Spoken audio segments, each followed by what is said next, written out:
साध पध ग प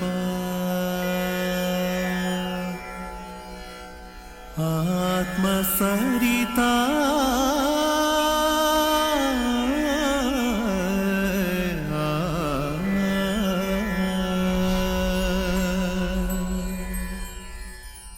Jai Yesu. Sky is blue, grass is green, and sitting with me is legendary persona Mr. Dilip Bose. So, welcome to our show. Thank you, And नमस्ते। so, दोस्तों आपको याद है हमने हमारा एपिसोड कहाँ एंड किया था? मैंने आपके ऊपर एक पोजर दिया था। See, the thing is कि कई बार ऐसा होता है कि we the teenagers, we the ones who are actually entering in a kind of industry और a kind of profession, हमारे अंदर एक कहीं ना कहीं थोड़ी बहुत उलझन सी होती है कि क्या हम दुनिया को बदलेंगे या हमें दुनिया के हिसाब से चलना होगा। हम लोग अक्सर ये बातें सुनते हैं कि द लीडर्स वो चेंज लाते हैं, वो एक प्लेटफॉर्म सेटअप करते हैं, leaders they are unique, but at the same point एक दूसरे सिचुएशन में अगर हम हमारे अपने आप को रखें तो उसमें हमें लगता है कि हमारा यूनिक मैजिक वहाँ काम नहीं कर रहा। If it's a spade you have to call it a spade, you have to go with the flow. तो मैं आज रिक्वेस्ट करूंगी मिस्टर दिलीप बोस से कि आप हमारी ये जो छोटी सी कश्मकश है, उलझन है, आपके एक्सपीरियंस, आपका ये जो 35 साल का एक्सपीरियंस रहा है, उसके थ्रू हमारी ये कश्मकश को आप दूर कीजिए कि when a person actually enters in a profession, उसका द फर्स्ट डिस्पोजिशन वो किस तरह से होना चाहिए। देखिए, अभी आपने कहा लीडर्स, वो लोग अपने टारगेट की तरफ फोकस्ड होते हैं। चाहे दुनिया यहाँ की वहाँ हो जाए, वो अपने टारगेट को हासिल करने के लिए अपना रास्ता बना के तय करके रखते हैं। हाँ, कई बार उनके सामने भी डाइवर्शंस आते हैं, बाधाएं आती है, उनका माइंड डाइवर्ट होता है, लेकिन उस पर कंट्रोल करके वो आगे बढ़ते हैं। और जब वो उस चीज़ को हासिल कर लेते हैं, कई बार हासिल होने में टाइम लगता है, लेकिन होता है। अगर आप फोकस्ड है, आप उसी के लिए चल रहे हैं, आपने प्रॉपर चैनल चुने हैं, मैंने आपको पहले भी एक बार बोल दिया है, तो निश्चित ही आपको मिलेगा। आपको कई बार ऐसा लगा कि दुनिया आपके अगेंस्ट में चल रही है, लेकिन उस समय धारा के अगेंस्ट चलना वो हर एक के बस की बात भी नहीं होती है। सिर्फ वही कर सकता है जो अपने टारगेट के लिए फोकस्ड है, उसके मन में उसका विश्वास प्रबल है, तो वो हासिल करेगा ही। और तभी आप लीडर बनते हैं। लीडर के लिए भी इतना आसान नहीं होता कि सिर्फ लीडर बनने के बाद मैं लीडर हो गया, नहीं। उससे अपने पीछे पूरी दुनिया को लेके चलना है। वो अगर दुनिया के पीछे रहेगा तो उसको हमेशा पीछे ही दिखेगा, सामने दुनिया दिखेगी और वो भीड़ में से एक अकेला छूटा हुआ दिखेगा अपने आप को। लेकिन अगर वो आगे बढ़ने की क्षमता रखता है तो उसे सबको लेके चलने की क्षमता आती है। सर, वो कहावत है ना कि जब 100 केकड़े किसी एक बर्तन में बंद रहते हैं, अगर एक निकलने की, कुछ अलग करने की कोशिश करता है तो वो दूसरा उसको पकड़ के नीचे खींच देता है। ऐसी कई सारी सिचुएशंस आती है जब आप किसी इंडस्ट्री में कदम रखते हो, आप अगर कुछ नया या फिर यूनिक सोच रहे हो तो उसे उतना बढ़ावा नहीं दिया जाता। ऐसे कई लोग रहते हैं जो आपको पीछे की तरफ ढकेलते हैं, या तो आपके सुपीरियर्स हो सकते हैं या फिर आपके कॉम्पिटिटर्स हो सकते हैं। उस सिचुएशन में क्या आपके साथ ऐसी कोई सिचुएशन घटी? आपने कुछ ऐसा फेस किया? ऐसे बहुत वक्त हुआ है। उस वक्त आपका डिस्पोजिशन क्या था? उस समय मैं उनके हिसाब से भी सोच के देखता हूँ। उतना वर्सेटाइल आपको होना भी पड़ेगा कि अगर वो गलत नहीं सोच रहे हैं, एक बार उस चिंतन को भी आजमा के देखा जाए। Not to carry that. मेरी चीज़ तो मैं समझाऊंगा अगर इनको समझ में नहीं आ रही है, लेकिन पहले इनकी ये क्या चाह रहे हैं मैं उस तरीके से भी चल के देख लूँ। देखने के बाद उन्हीं के सामने मैं उनका आईना बन जाता हूँ। Be the mirror to the world. To the world. Let the world see in you its own picture. अगर कहीं पे भी उसमें थोड़ा सा भी डेविएशन है तो वर्ल्ड अपने आप को आप में ढालेगा। You have that then motivation, that power is with you to change the world. लेकिन वर्ल्ड चेंज करने निकले हैं, वो एक कहावत मुझे आज तक समझ में नहीं आया। दुनिया चेंज करना मतलब दुनिया नहीं, लाइफस्टाइल। लोगों को अपना लाइफस्टाइल समझाना है कि मेरा लाइफस्टाइल ये है, and you have to be very free for that. मतलब वो तब आपने लाइफस्टाइल हासिल की हो कि मैं जैसे चल रहा हूँ मैं ठीक हूँ, मैं जैसे चल रही हूँ मैं ठीक हूँ। Let people think. आपने यही फॉलो किया है अपने यही पूरे करियर में? दुनिया क्या सोचेगी ये भी अगर हम सोच लेंगे तो दुनिया क्या सोचेगी। एक सिंपल सा वो है। मैं इसको हंसी में लेता था पहले, लेकिन आज समझ में आता सही में। अगर सब कुछ यही हम सोचते रहे कि दुनिया क्या सोचेगी, तो हम आगे कभी सोच ही नहीं सकते। हमारे चिंतन को हमें फिक्स रखना है कि हमें इस टारगेट को हासिल करना है, और उसके हासिल करने के लिए हमें जो कुछ भी अपने आप में ट्रांसफॉर्मेशन चाहिए वो भी करेंगे, डेविएट नहीं होंगे। अपने टारगेट से। हाँ, ट्रांसफॉर्मेशन और डेविएट होना बहुत अंतर हो जाता है। अब थोड़ी देर के लिए ट्रांसफॉर्म हो गए, आगे जाके फिर आपने अपना मंजिल पकड़ लिया। अगर आपने देखा कि नहीं रास्ता समझ में नहीं आया, पता नहीं वो ऐसा क्यों सोच रहा है या वो क्यों सोच रही है ऐसा कि इस तरीके से चलने से ऐसा मिल जाएगा, सोच वो भी वही रहा है कि जो मैं चाह रहा हूँ कि उसको मिले, या इस मुकाम को वो, या इस मुहिम को वो मुकाम मिले, वो भी चाह रहा है, मैं भी चाह रहा हूँ, लेकिन उसका सोचने का तरीका ऐसा क्यों जा रहा है, वो बाद में अपने आप डाइवर्ट होकर आपके तरीके से सोचेगा अगर आपने हासिल करके दिखा दिया उसे। तो द फुटनोट इज कि we need to be focused. Will power has to be very strong, और विल पावर आपका स्ट्रांग होना ही है if you are not blank. अगर आपने कहीं गलत कदम रखा ही नहीं है, आपने हर चीज़ सोच समझ के किया है, आपके गाइडलाइंस जो भी है सब लोग आपके बहुत सही हैं, तो आपको कभी भी ब्लैंक लगेगा ही नहीं और आपको कभी भी निराशा नहीं आएगी। ठीक है, अभी नहीं मिला, आगे जाके मिलेगा, इस तरीके से मिलेगा। आपका एक सॉन्ग है ए जिंदगी, उसमें आपने शायद ऐसे ही कुछ लम्हों को, ऐसे ही सर्कमस्टांसेस को डिस्क्राइब किया है। वो तो मेरा ही लिखा हुआ है और मेरा ही कंपोज गाया है। इनफैक्ट मैंने नहीं गाया है, प्रदीप सुमा सुंदरम ने गाया है।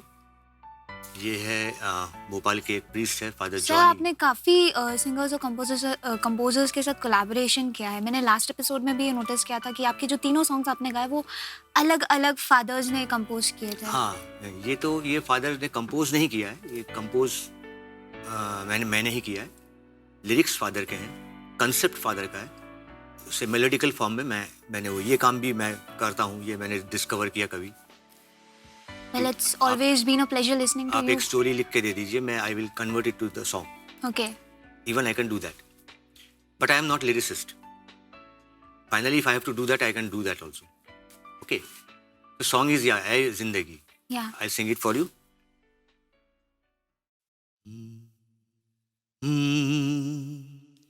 ऐ जिंदगी क्या है तेरा यही फसाना, ऐ जिंदगी क्या है तेरा यही फसाना, कभी तू रुलाता कभी हंसाता, कभी रुलाता कभी हंसाता, खेल ये क्या है कुछ समझाना, चाहूं तुझे मैं गीतों की धुन में गुनगुनाना, चाहूं तुझे मैं गीतों की धुन में गुनगुनाना, कभी तू रुलाता कभी हंसाता, खेल ये क्या है कुछ समझाना, ऐ जिंदगी क्या है तेरा यही फसाना।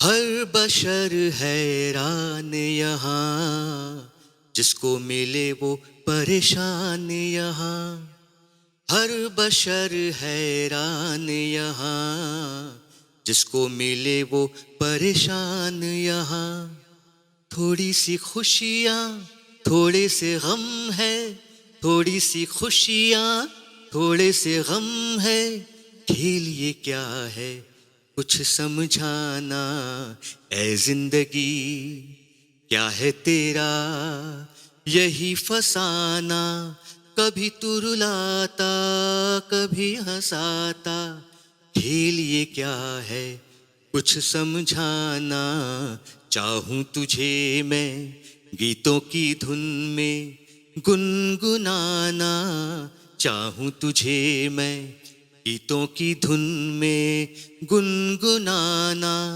कभी तू रुलाता कभी हंसाता, खेल ये क्या है कुछ समझाना, ऐ जिंदगी क्या है तेरा यही फसाना। नाइस। Thank you. आप ये जब सॉन्ग्स आप कंपोजर भी हैं राइट? तो आप जब कंपोज करते हैं तो फिर आप क्या पोजीशन या क्या एनवायरनमेंट प्रेफर करते हैं कि वो जो वर्डिंग्स है वो टू द पॉइंट आए? हिरल, मैं ईशवाणी के दर्शकों को बताना चाहूँगा कि जीवन में ऐसे कई मौके आते हैं, हमने कुछ टारगेट किया है और या घर से सोच के निकले हैं कि अभी वहाँ जाना है और वहाँ जाके मैं ये प्रेजेंटेशन दूंगा या देना है, और वहाँ जाते जाते भूल जाते हैं और उसमें फिर माइंड बड़ा इम्बैलेंस हो जाता है। अरे इतनी अच्छी चीज़ सोच के आया था, भूल भूल गया। गया। ऐसा अक्सर होता है, ऐसा मेरे साथ भी बहुत हुआ है। कई मेलोडीज बनाता हूँ, कई चीज़ें लिखता हूँ कि घर जाके अभी उसको फाइनल कर दूंगा या रिकॉर्ड कर लूंगा या लिख के रख लूंगा। घर आते आते रास्ते में इतने हैसल्स है, इतने सारे शोरगुल कि घर पे आते आते वो ओरिजिनल चीज़ चली गई। उस चीज़ का मैं शौक कभी नहीं करता हूँ, क्योंकि उसके बाद फिर नया नहीं आएगा। अगर उसका हमने पाल के बैठ गए शौक, तो कभी भी फिर नया नहीं सोच पाएंगे। जो गया, जो इजीली याद मुझे ही नहीं रह रहा, वो मैं ऑडियंस को क्या याद दिलाऊंगा। मुझे सुन के ऑडियंस वो पिकअप करेगी। अगर उनको ही याद नहीं रहेगा तो कौन एंजॉय करेगा। तो let it be easy going. मुझे जो याद रहेगा वो ऑडियंस को भी याद रहेगा, क्योंकि मैं भी इंसान ही हूं और ऑडियंस सब इंसान ही है। तो and that will be popular and that will sustain. That is for all, not only for me. तो जो भी मैं कंपोज करता हूँ, ये सब मेरा माइंड में रहता है कि जरूरी नहीं कि उसके लिए बहुत ज़्यादा एटमॉस्फेयर चाहिए या कोई अलग से एकांत में बैठ गए। कभी कभी उसकी जरूरत पड़ती, कभी अचानक एकांत में बैठे हुए। Generally writers they do prefer कि बहुत ही काम एंड कंपोज्ड एनवायरनमेंट चाहिए उनको सोचने के लिए। वो ज़्यादातर नेचर में ज़्यादा इन्वॉल्व रहता है, because that gives them the kind of inspiration they need. It depends कि वो किस तरह का सॉन्ग लिख रहे हैं या हाँ, किस तरह का क्रिएशन कर रहे हैं। डेफिनेटली। ऐसा कई बार होता है कि मैं अचानक नेचर में जाके बैठा हूँ और अचानक कुछ आ जाती कल्पना आ गई दिमाग में। अब मैं राइटर नहीं हूँ, इसलिए मैं लिख के नहीं रखता हूँ। बाद में ध्यान आता है, उधर जब बैठा तब एक बहुत अच्छा कंसेप्ट आया था माइंड में, चला गया। अब चला गया तो चला गया। अब कभी नेक्स्ट टाइम अगर बैठेंगे कुछ आएगा तो अचानक वो माइंड में आ जाता है। It happens. ऐसा जरूरी नहीं है, ह्यूमन माइंड है, कभी भी आएगा कभी भी जाएगा। उसके लिए अगर आप उसको पकड़ के बैठ गए कि इतनी अच्छी चीज खो गई, मतलब आप उसके ही अधीन हो गए। Okay let that be for you. Okay. उसके लिए आप बन जाओ, ऐसा नहीं। आप अगर वो आपके लिए बन गया तो आप उसको लोगों के साथ शेयर कर सकते हैं। Well said. Well moving on, मैं आपका वो पढ़ रही थी brochure and I got to know कि आपने ऑल इंडिया रेडियो के साथ भी काम किया है। बहुत 15 साल मैं जुड़ा रहा ऑल इंडिया रेडियो तो के साथ। आप यहाँ रेडियो वेरिटास के साथ इंदौर में काम कर रहे थे, then how you went over with All India Radio? आप उनके वो एक बहुत अच्छा सवाल किया आपने अभी। मैं रेडियो वेरिटास के लिए अपना हिंदी सर्विस के प्रोग्राम्स बनाता था, और जब म्यूजिकल प्रोडक्शन शुरू की इन हाउस, तो that was the only commercial studio in पूरे मध्य प्रदेश में। एकमात्र व्यावसायिक स्टूडियो बना था बस इंदौर में। इंदौर में। वो शुरुआत थी मध्य प्रदेश के लिए। And I was the lucky person. मैं बहुत किस्मती था कि मुझे वहाँ पे अपॉइंट किया गया था, और मुझे पूरी स्वतंत्रता दी गई थी कि आपको जैसे म्यूजिक वो करना है वैसे आप क्रिएट कर सकते हैं। ये पूरे साधन आपके लिए हाजिर है, टेक्निकल लोग मेरे लिए हाजिर थे। सर तो आपको बचपन से लेके आज तक काफी मैं फ्रीडम वही मिली कह है। रहा हूँ, मैं वही कह रहा हूँ। तो मुझे जो वो रिस्पॉन्सिबिलिटी मिली, एक तरीके से वो मैंने बहुत सीरियसली लिया। उस समय इतने अच्छे से हम लोग म्यूजिक बना पाते थे क्योंकि हमारे पास वो साधन थे जो ऑल इंडिया रेडियो के पास भी नहीं थे। Was all it? India radio में मैं जब गाने जाता था तो वही म्यूजिशियंस मुझको ऑल इंडिया रेडियो में भी मिलते थे, Okay. और वो लोग मेरे साथ जो अकम्पनीमेंट करते थे उनको याद आता है जब मैं अपने स्टूडियो में काम करवाता हूँ। It is a different style. उस समय ट्रैक रिकॉर्डिंग्स इंट्रोड्यूस नहीं थे एमपी में। उस समय में हम लोग एक मेट्रोनम काउंट करते हैं, 1 2 टिक टिक टिक टिक Okay. टिक टिक। इसके ऊपर पूरा रिदम सिंक होता है।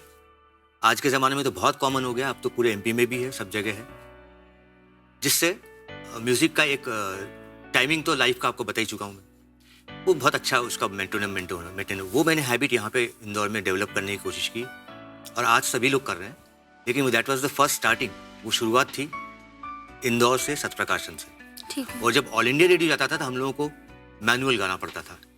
उसमें 25 टेक होंगे तो हम लोगों को शुरू से गाना पड़ता, शुरू से फुल सारे म्यूजिशियंस बैठे हुए सराउंड करके।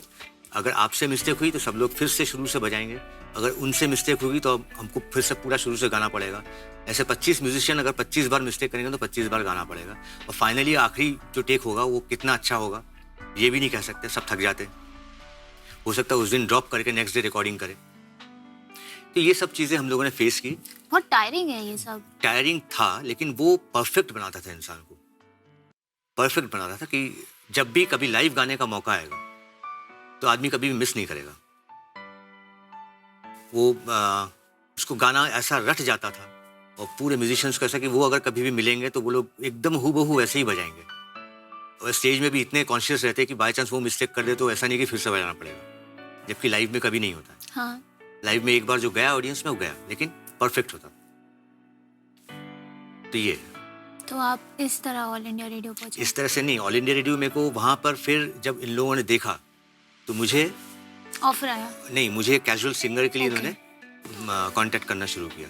From there I started going to All India Radio. आपने अब तक कितने सॉन्ग्स गा लिए ऑल इंडिया रेडियो के साथ? हम लोगों का तो कैजुअल कांटेक्ट हुआ करता था। आफ्टर 3 मंथ्स एक कांटेक्ट आता था, उसमें 4 सॉन्ग्स गाने पड़ते थे। 15 साल गाया हूँ ओके।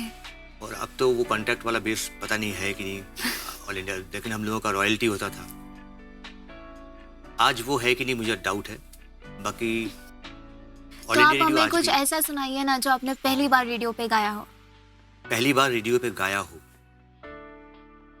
ओके, बहुत अच्छा गीत सुनाता हूँ। ये भी मुझे सत्यप्रकाशन की ही देन है कि उन्होंने इस चीज को पब्लिश किया। हिंदी भाषा जो है, हिंदी भाषा के लिए कोई भी मीडिया सेंटर इतना अवेयर नहीं है जितना सत्यप्रकाशन संचार केंद्र था। इनफैक्ट मैं अगर कहूँगा कि उस समय मैं एमपी का पहला आर्टिस्ट था जिसने बिल्कुल बेझिझक था, बेशक, जिसने हिंदी के छायावादी कवि जो होते हैं उनका एक एल्बम निकाला था। मतलब उसमें पूरी तरह से हिंदी को डेडिकेटेड। पूरा हिंदी को डेडिकेटेड, हिंदी के साहित्य को डेडिकेटेड। सूर्यकांत त्रिपाठी निराला, महादेवी वर्मा, जयशंकर प्रसाद, बालकृष्ण शर्मा, नवीन, ये सब। आपको पोइट्री का भी शौक है? पोइट्री का बहुत शौक है मुझे। Yes. तो उनकी कविताएं इसमें इन्वॉल्व है।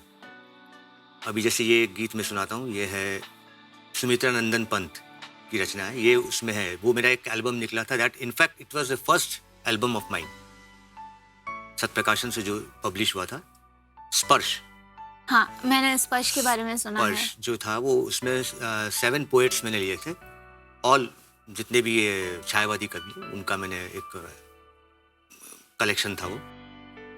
उसमें ये गीत है सुमित्रा नंदन पंत का, मैं आपको सुना रहा हूँ। जी करता कुछ नूतन गाऊं, प्राणों की वीणा तारों में सोया, आकुल राग जगाऊं।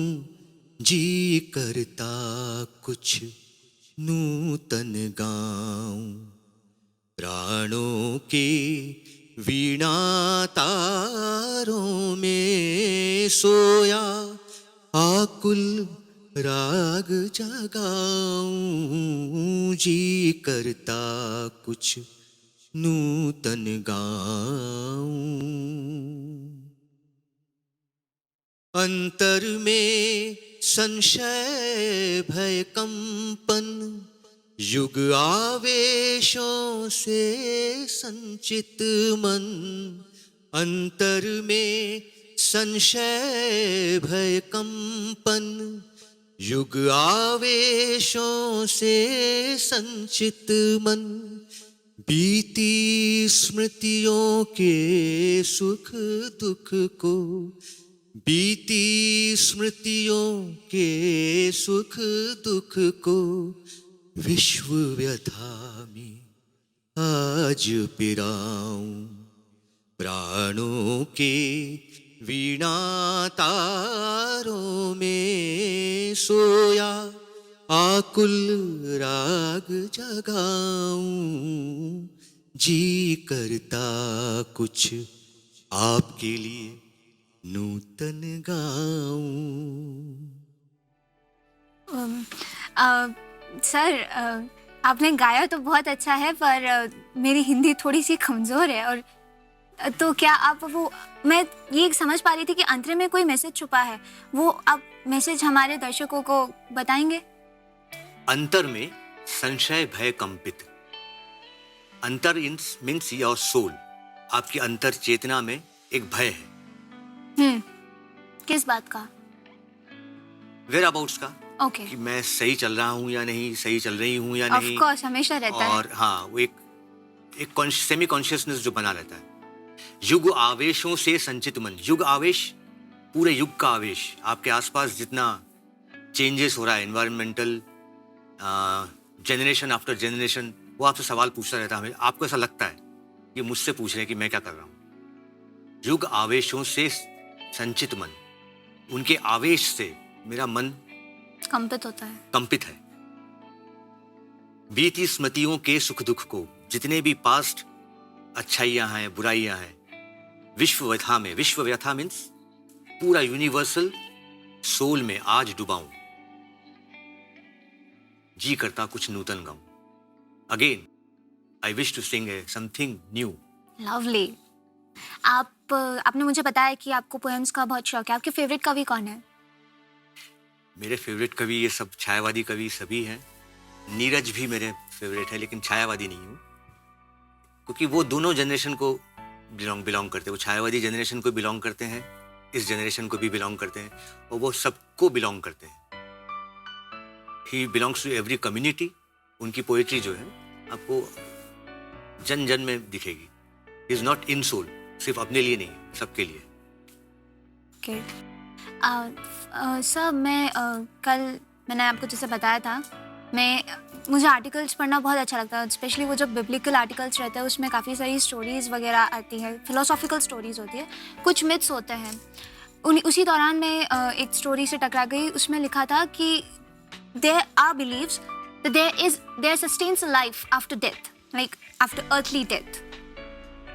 ये किस हद तक सही है और आपका इस पर क्या ओपिनियन है? बिकॉज मैंने उसे पढ़ा तो उसमें लिखा था कि हमारी ये वाली जो लाइफ है, इसमें ऐसे कई स्पिरिचुअल एक्सपीरियंसेस होते हैं, सर्कमस्टांसेस होते हैं, जिससे हम लोगों को हमारी आने वाली लाइफ के बारे में मालूम पड़ता है। It sounds a bit magical and mythical, but I don't know इसका ट्रुथ परसेंटेज कितना है। आप इस फिलोसॉफी से कितना? देखिए, अगर आप बोलेंगे, if again I go to Jesus, okay, there is one statement from him. Not only statement, it was a practical thing. I never came for any miracles. मैं कोई चमत्कार दिखाने नहीं आया हूँ। Jesus said. Okay. मैं चमत्कार दिखाने नहीं आया हूँ, लेकिन उनको चमत्कार हो जाता था उनके पास से, so that हर आम आदमी भी समझ ले कि हाँ कुछ है। मिथ्स और जितने भी आपके फिलोसफी, उससे बाहर आप जाइए। किसी भी स्पिरिचुअल पर्सनालिटी ने कभी भी बिना अपने आप को सामने लाए प्रेजेंट नहीं किया। किसी भी फिलोसफी को प्रेजेंट ऐसे नहीं कर दिया ब्लैंकली। अपने आप को सामने लाके, ऑडियंस के सामने, जो विश्वासी उनके सामने लाके अपने आप को प्रेजेंट करके दिखाया। तो वो ऐसा तो है नहीं कि कुछ फेक होगा। Everything is life. जीवन में डेली हम लोग मर रहे हैं, डेली जी रहे हैं। सॉरी, अगर आप अभी मुझको नापसंद कर देंगे, कल मुझको ये पूरा चैनल मेरे को नापसंद कर देगा, और 10 दिन बाद अचानक कोई चैनल मुझको पसंद कर लेगा, तो मैं जी उठा। अच्छा, और ये हो गई फिलोसॉफिकल बात। हाँ, ये हो गई फिलोसॉफिकल बात, लेकिन हकीकत में अगर प्रैक्टिकली आप देखें तो ये होता है। It gives rise to hope. It gives rise to hope, definitely, always. What did Jesus say after 3 days when he पहले डिक्लेयर कर चुके, मैं 3 दिन बाद फिर जी उठूंगा। अब वो करके दिखाया। तो दिखाया मतलब दिखाया नहीं है, he gave the way to think. That's how this You never philosophy die. came. See, आप जब भी आप बॉडी छोड़ते हैं, you never die. Your body is gone, ठीक है, but you are in the mind and soul of every person. साधा पधा ग पा, आत्मसरिता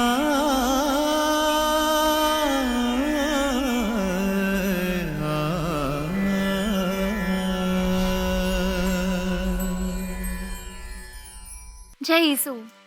Sky is blue, grass is green, and sitting with me is legendary persona Mr. Dilip Bose. So, welcome to our show. Thank you. And नमस्ते। so, दोस्तों, आपको याद है हमने हमारा एपिसोड कहाँ एंड किया था? मैंने आपके ऊपर एक पोजर दिया था।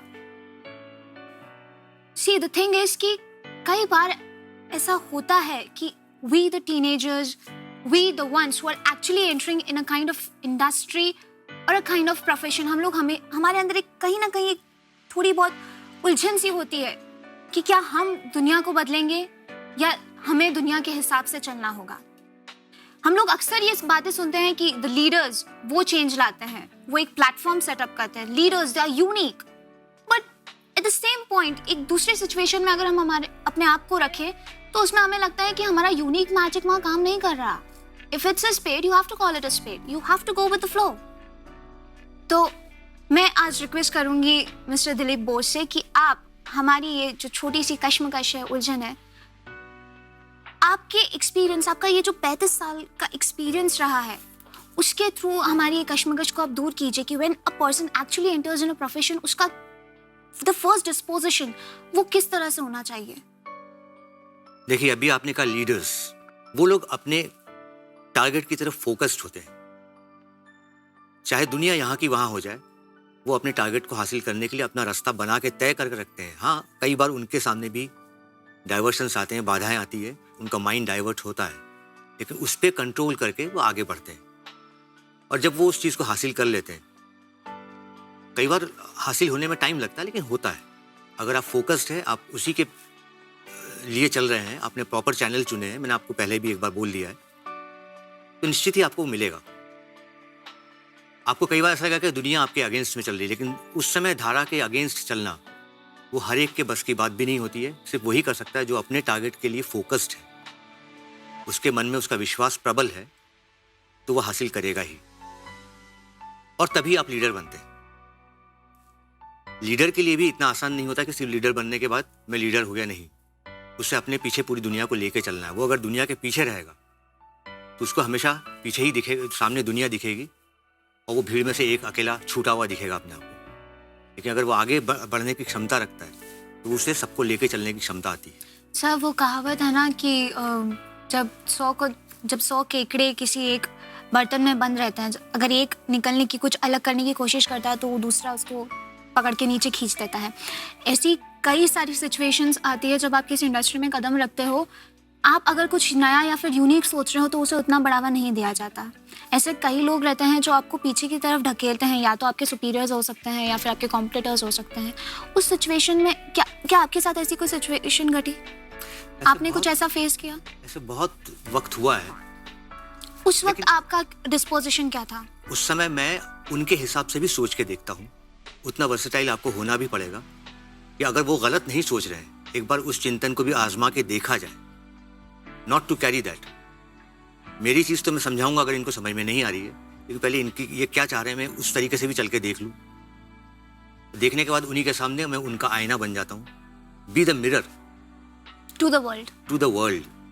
Late the world see in you its own picture. अगर कहीं पे भी उसमें थोड़ा सा भी डेविएशन है तो वर्ल्ड अपने आप को आप में ढालेगा। You have that then motivation, that power is with you to change the world. लेकिन वर्ल्ड चेंज करने निकले हैं, वो एक कहावत मुझे आज तक समझ में नहीं आया। दुनिया चेंज करना मतलब दुनिया नहीं, लाइफस्टाइल। लोगों को अपना लाइफस्टाइल समझाना है कि मेरा लाइफस्टाइल ये है, and you have to be very free for that. मतलब वो तब आपने लाइफस्टाइल हासिल की हो कि मैं जैसे चल रहा हूँ मैं ठीक हूँ, मैं जैसे चल रही हूँ मैं ठीक हूँ। Let people think. आपने यही फॉलो किया है अपने यही पूरे करियर में? दुनिया क्या सोचेगी ये भी अगर हम सोच लेंगे तो दुनिया क्या सोचेगी। एक सिंपल सा वो है। मैं इसको हंसी में लेता था पहले, लेकिन आज समझ में आता सही में। अगर सब कुछ यही हम सोचते रहे कि दुनिया क्या सोचेगी, तो हम आगे कभी सोच ही नहीं सकते। हमारे चिंतन को हमें फिक्स रखना है कि हमें इस टारगेट का हासिल करना है, और उसके हासिल करने के लिए हमें जो कुछ भी अपने आप में ट्रांसफॉर्मेशन चाहिए वो भी करेंगे, डेविएट नहीं होंगे अपने टारगेट से। हाँ, ट्रांसफॉर्मेशन और डेविएट होना बहुत अंतर हो जाता है। अब थोड़ी देर के लिए ट्रांसफॉर्म हो गए, आगे जाके फिर आपने अपना मंजिल पकड़ लिया। अगर आपने देखा कि नहीं रास्ता समझ में नहीं आया, पता नहीं वो ऐसा क्यों सोच रहा है या वो क्यों सोच रही है ऐसा कि इस तरीके से चलने से ऐसा मिल जाएगा। सोच वो भी वही रहा है कि जो मैं चाह रहा हूँ कि उसको मिले, या इस मुकाम को वो, या इस मुहिम को वो मुकाम मिले। वो भी चाह रहा है, मैं भी चाह रहा हूँ, लेकिन उसका सोचने का तरीका ऐसा क्यों जा रहा है, वो बाद में अपने आप डाइवर्ट होकर आपके तरीके से सोचेगा अगर आपने हासिल करके दिखा दिया उसे। तो the footnote is कि we need to be focused. Will power has to be very strong.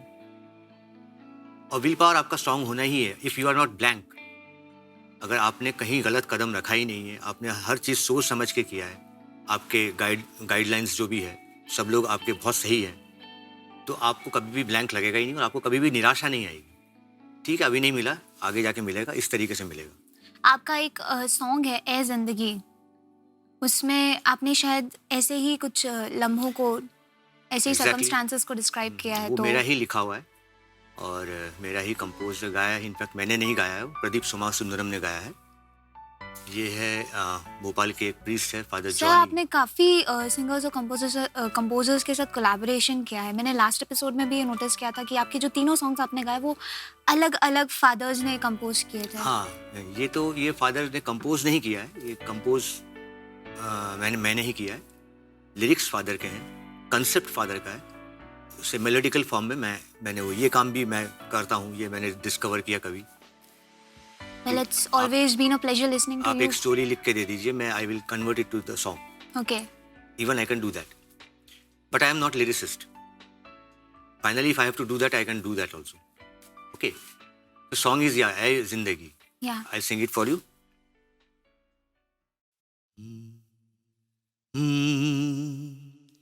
ऐ जिंदगी क्या है तेरा यही फसाना, ऐ जिंदगी क्या है तेरा यही फसाना, कभी तू रुलाता कभी हंसाता, कभी रुलाता कभी हंसाता, खेल ये क्या है कुछ समझाना, चाहूं तुझे मैं गीतों की धुन में गुनगुनाना, चाहूं तुझे मैं गीतों की धुन में गुनगुनाना, कभी तू रुलाता कभी हंसाता, खेल ये क्या है कुछ समझाना, ऐ जिंदगी क्या है तेरा यही फसाना।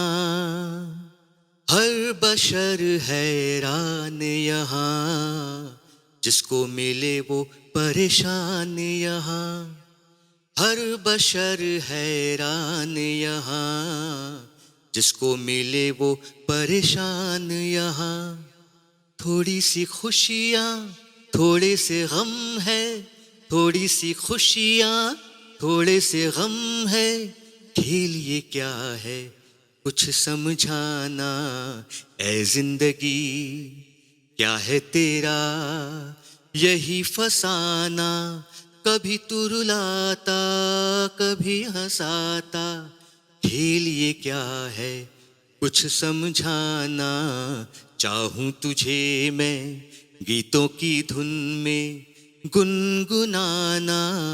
म्यूजिकल, हाँ, but we bring it to the sports ground also. how? And it looks very lively when the children have a pity on music and when all the sports, football, ये जो होता है वो उसमें उसको करना पड़ता है, कंसेप्ट को करना पड़ता है with the consent of the musical जो पीटीआई होते हैं, Okay. उनके साथ कंसेंट करके बैठ के उनको क्या क्या प्रॉब्लम्स आते हैं स्पोर्ट्स में, we study that and how can music help them. Table tennis खेलने वालों के लिए टाइमिंग बहुत इंपॉर्टेंट है, फुट नॉइज, वो फुट नॉइज को कैसे यूज करना, कैसे पहचानना, दैट इज द, आपने तो अपनी पूरी लाइफस्टाइल म्यूजिक से कनेक्ट कर वो रखी है हर इंसान का है। हर बैट्समैन, हम लोग बोलते हैं वो टाइमिंग मिस किया, वो हर बैट्समैन का फुट टाइमिंग होता है, वो without that timing he can not play. Everywhere it is time, everywhere it is music. Guys, you better check your times whenever you practice anything because मैं ये चीज़ पहली बार सुन रही हूँ कि आपने मुझे बाइबल का जो पूरा वर्स था वो भी आपने मुझे टाइम के बलबूते पे समझाया। Sports, you have connected it again to music. ऐसा लगता है you just revolve around music, आपको म्यूजिक सही में, you are really passionate about music.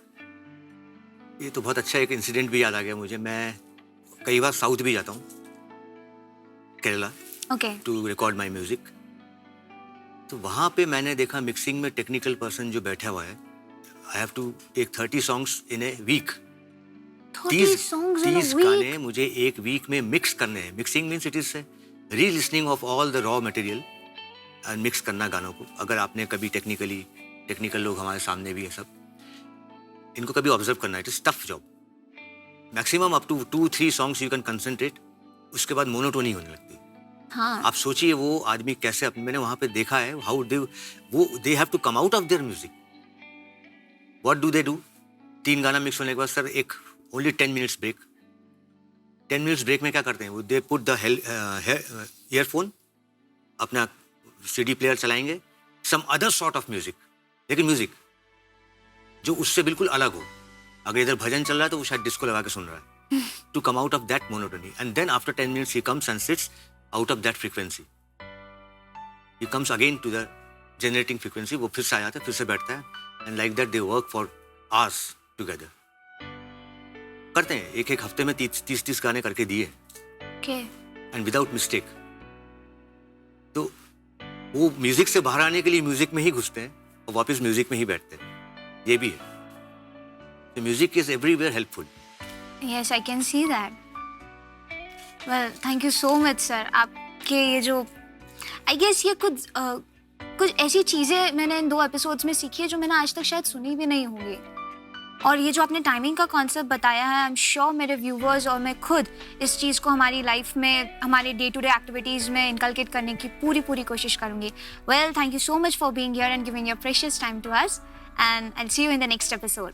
तो दर्शकों, कैसा लगा आपको आज का एपिसोड? आई एम श्योर आपने काफ़ी कुछ सीखा होगा, आपको मज़ा भी आया होगा। और अगर आप इसी तरह चाहते हैं कि हम आपसे अपना संपर्क बनाए रखें, then stay tuned to Ishvani. I will see you in the next episode. Bye bye. जय यीशु। साधा पध ग प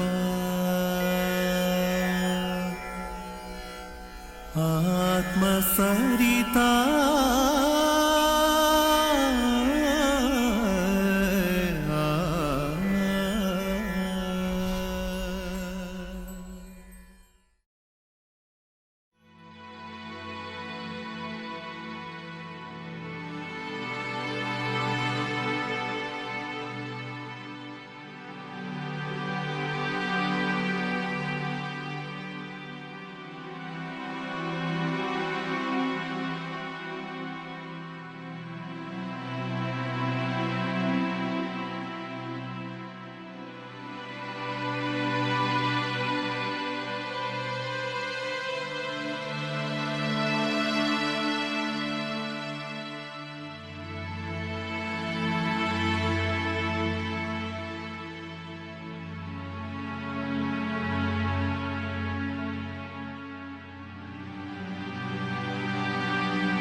For latest videos and updates, like, share and subscribe. For instant notifications, press the bell icon.